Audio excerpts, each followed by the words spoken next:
നിന്നെ പോലെ അഷ്ടിക്ക് വകയില്ലാത്ത ഒരുത്തിയെ ഈ വീട്ടിലേക്ക് കൊണ്ടുവന്നിട്ടുണ്ടെങ്കിൽ അതെൻ്റെ ഇഷ്ടത്തിന് നിൽക്കാൻ വേണ്ടി തന്നെയാണ്.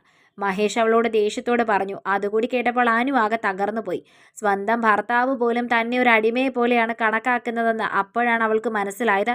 അത്രയും ദിവസം പഞ്ചാര പുരട്ടിയ വാക്കുകൾക്കുള്ളിൽ അയാൾ തൻ്റെ സ്വഭാവം ഒളിപ്പിച്ചു വെച്ചിരിക്കുകയായിരുന്നു. ഒരു ഗ്രാമത്തിലായിരുന്നു അനു ജനിച്ചത്. അച്ഛനും അമ്മയും കൂലിപ്പണിയും ഒക്കെ എടുത്തിട്ടാണ് ജീവിതം മുന്നോട്ട് കൊണ്ടുപോയിരുന്നത്.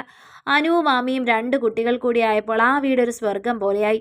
നീക്കിയിരിപ്പൊന്നും ഉണ്ടായിരുന്നില്ല. എന്നാൽ ഓരോ ദിവസവും വളരെയധികം സന്തോഷത്തോടെ തന്നെയായിരുന്നു അവർ ജീവിച്ചത്. 2 കുട്ടികളും പഠിക്കാൻ മിടുക്കികളായിരുന്നു. ഡിഗ്രിക്ക് പഠിച്ചുകൊണ്ടിരിക്കുമ്പോഴാണ് അനുവിനൊരു വിവാഹാലോചന വരുന്നത്. ടൗണിൽ എഞ്ചിനീയറായ മഹേഷിൻ്റെ വിവാഹാലോചനയായിരുന്നു. എങ്ങനെ നോക്കിയിട്ടും മഹേഷിൻ്റെ കുടുംബത്തിനോടൊപ്പം നിൽക്കാൻ പോലും യോഗ്യത അനുവിൻ്റെ വീട്ടുകാർക്ക് ഉണ്ടായിരുന്നില്ല. എന്നിട്ടും എന്തുകൊണ്ടാണ് അവർ ഇങ്ങനെയൊരു വിവാഹാലോചന മുന്നോട്ട് കൊണ്ടുവന്നത് എന്ന് എത്ര ആലോചിച്ചിട്ടും മനസ്സിലായില്ല. എന്തായാലും അത് അനുവിൻ്റെ ഭാഗ്യമായി അവളുടെ വീട്ടുകാർ കരുതി. എന്നാൽ പഠിച്ചൊരു നല്ല ജോലി നേടിയെടുക്കണമെന്ന് ആഗ്രഹമുള്ള അനു ഈ വിവാഹത്തെ എതിർത്തു. പക്ഷെ അവരെല്ലാവരും കൂടി പറഞ്ഞ് അവളുടെ മനസ്സ് മാറ്റി വിവാഹത്തിന് സമ്മതിപ്പിച്ചു. വിവാഹം കഴിഞ്ഞ ആദ്യ നാളുകളിൽ മഹേഷ് നല്ല രീതിയിൽ തന്നെയാണ് പെരുമാറിയത്. മഹേഷ് മാത്രമല്ല, അവൻ്റെ അമ്മ രാധാമണിയും അങ്ങനെ തന്നെയായിരുന്നു. എന്നാൽ നാളുകൾ മുന്നോട്ട് നീങ്ങവേ അവരുടെ 2 പേരുടെയും തനിസ്വഭാവം വെളിയിൽ വന്നു. അനു ദരിദ്രവാസിയാണെന്നും പറഞ്ഞ് അവളെയും കൊണ്ട് എല്ലാ പണികളും ചെയ്യിപ്പിച്ചു.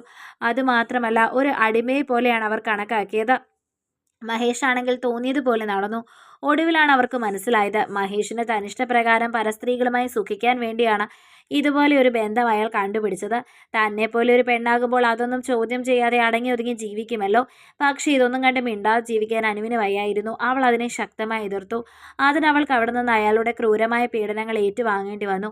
എന്നാൽ അതൊന്നും അവളെ തളർത്തിയില്ല. പരമാവധി അയാളെ എതിർത്ത് അവൾ അവിടെ പിടിച്ചു നിന്നു. പിന്നെ സ്വന്തം വീട്ടിലേക്ക് മടങ്ങി.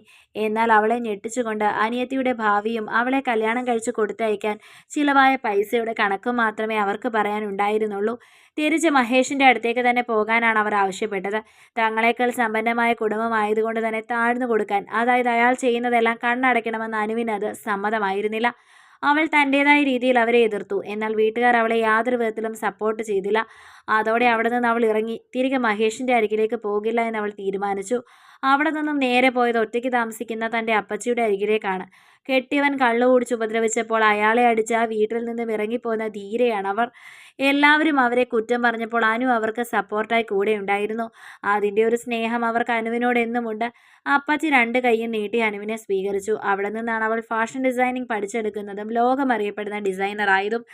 ഒരിക്കൽ ജോലിയിൽ കൃത്രിമം കാണിച്ച് അറസ്റ്റ് ചെയ്യപ്പെട്ട ഒരു എഞ്ചിനീയറിൻ്റെ കഥ അവൾ പേപ്പറിൽ വായിച്ചു. പേര് മഹേഷ് എന്നായതുകൊണ്ട് തന്നെ അവളുടെ ചുണ്ടിൽ പുച്ഛത്തോടെ ഒരു ചിരി വിരിഞ്ഞു. അവൾ പോകുന്നതിന് ശേഷം അയാൾ പരസ്ത്രീ ബന്ധങ്ങൾ പരസ്യമാക്കിയതും അവളുമാർ പണത്തിന് വേണ്ടി അയാളെ പിഴിയുന്നതും ലഹരിക്ക് അടിമയാകുന്നതും എല്ലാം അറിഞ്ഞിരുന്നു. കൂടുതൽ പണം അവർക്ക് കൊടുക്കാൻ വേണ്ടി ജോലിയിൽ തന്നെ എന്തോ കൃത്രിമം കാണിച്ചത് കൊണ്ടാണ് ഇപ്പോൾ പോലീസ് അറസ്റ്റ് ചെയ്ത കേസായതെല്ലാം. ഇതുവരെ സപ്പോർട്ട് ചെയ്യാത്ത കുടുംബക്കാർ മുഴുവൻ അവളുടെ പൈയിൽ പണമായെന്ന് കണ്ടപ്പോൾ സപ്പോർട്ടും കൊണ്ട് വന്നിരുന്നു. എന്നാൽ എല്ലാവരെയും വളരെ അത്യാവശ്യമുള്ള സമയത്ത് അവൾക്ക് ആരുടെയും സഹായം കിട്ടിയില്ല. ഇപ്പോൾ സ്വന്തം കാലിൽ നിൽക്കാൻ തുടങ്ങിയപ്പോൾ അവരുടെ ആരുടെയും ആവശ്യം തനിക്കില്ലെന്ന് പറഞ്ഞ് അവരെ ഒരു കയ്യകലത്തിൽ നിർത്തി. അതോടെ അനു അഹങ്കാരിയായി. പക്ഷെ ആ വിളി കേൾക്കാനും അവൾക്ക് ഇഷ്ടമായിരുന്നു. സ്വന്തം കാലിൽ തൻ്റെ അടുത്തോടെ നിൽക്കുന്നതിന് അഹങ്കാരി എന്നാണ് പറയുന്നതെങ്കിൽ അവൾ അഹങ്കാരിയാണ്. എല്ലാത്തിനും സപ്പോർട്ടായി അപ്പച്ചി കൂടെയുണ്ട്.